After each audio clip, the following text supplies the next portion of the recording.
Hi, welcome in, gardeners. I'd like to welcome you today. Today behind me is this is my garden plot, and today we're going over trying to figure out how to get 20 different varieties of tomatoes, 3 different varieties of cucumbers, about 7 different varieties of pepper plants. We've got to plant beans. We've got all this stuff that we're going to plant, and it's all going right back here. So the best way to do that is there's 2 different ways. For one, you can companion plant. And companion planting is where you have 2 different vegetables that grow well together. And what I meant grow well together, like beans, whenever they're growing, they pretty much put off some type of a nitrogen. So you want to plant something that uses a lot of nitrogen along with them. So I've been known to plant my cucumbers along with my beans, and they do really well together.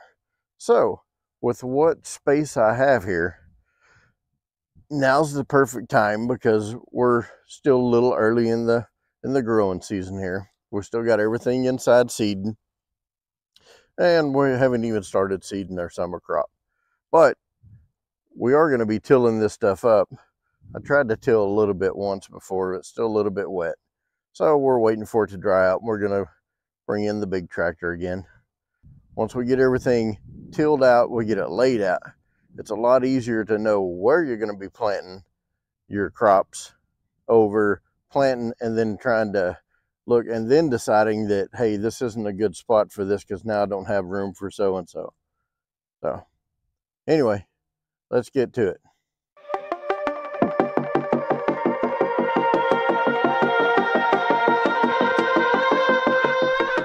Hello everybody, welcome into the house here. Let's get everybody out of the cold. I know it's kind of chilly outside, but hey, it was still pretty nice.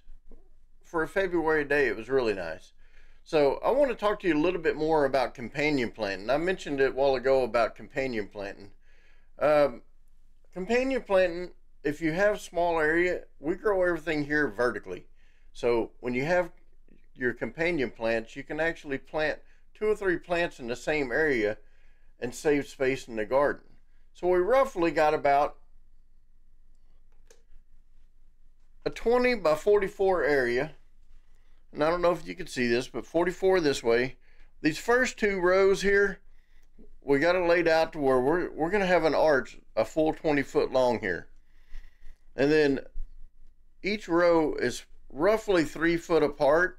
Now we're probably going to change that to each row is 4 foot apart.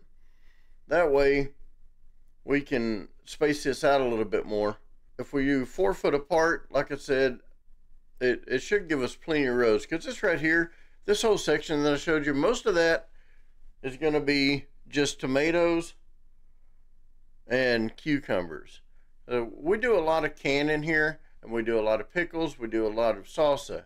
So therefore I grow more of my cucumbers and my tomatoes on this plot itself.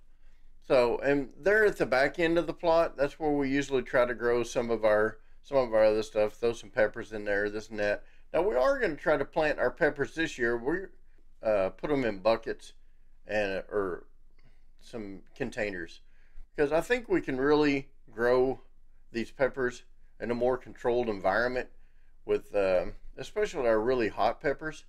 So we'll plant a few in the garden and maybe that last row, but for the most part, we're going to do most of our peppers in containers. Now, get back to companion planting. Cucumbers are really good companions with a lot of vegetables in your garden. Beans and peas, you can plant these in together and they can both use the same cattle panel arch and grow really nice together, because your beans will throw off a nitrogen. And what do cucumbers love? Cucumbers love that nitrogen. When they get that nitrogen, they're going to grow like crazy. And that's what we had last year. We planted our beans next to our cucumbers, and the cucumbers went wild. So companion planting is really, really nice, especially if you're in a small garden spot.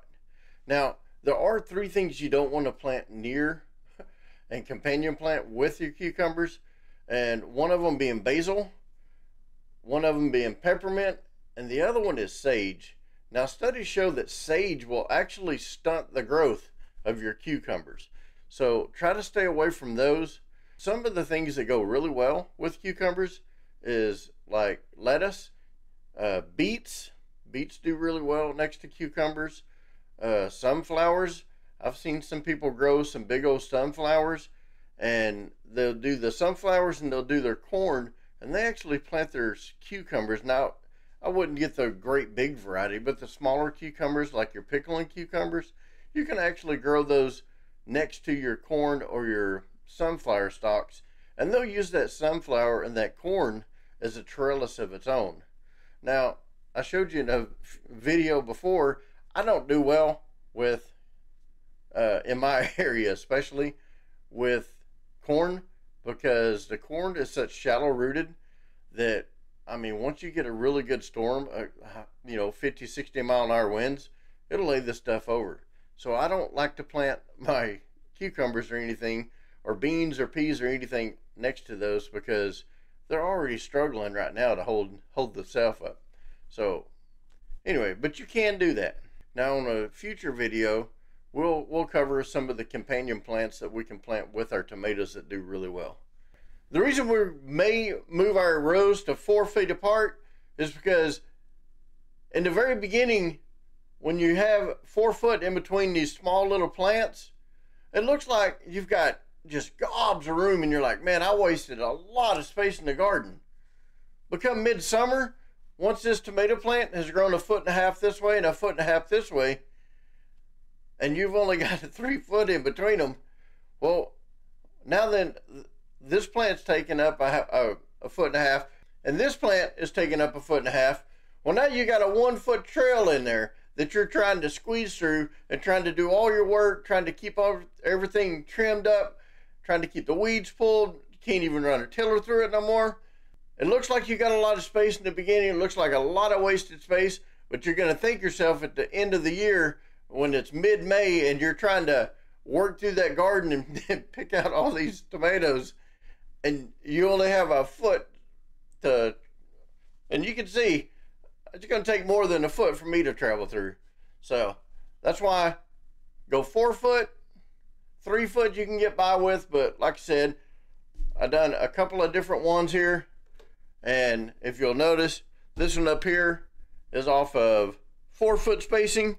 This one's off 3. Yeah, you can get more rows here, but in the end, this right here is what you want to do, because like I said, there's nothing worse than breaking off branches or doing, trying to squeeze through there and ruining your crop just trying to get through and keep it clean. So like I said, make sure you plan out your garden spacing according to the area and size you have. When you have small space, remember, companion plant vertical if possible. We'll do a video later on some different types of vertical trellises you can use. I use a ton of different cattle panels, different styles, different ways. Cut them up. They're great, and you can get them for about 25, maybe 24 bucks. They're amazing tools to be able to use in the garden. That with a few T-posts, and you've got all kinds of trellises you can make. So, like always, like, share, comment, put in the comments down below, and let me know what you're planning on growing this year, and some of the problems that maybe you have encountered in the past. And we can, like I said, we're here to learn together. And like always, keep it growing.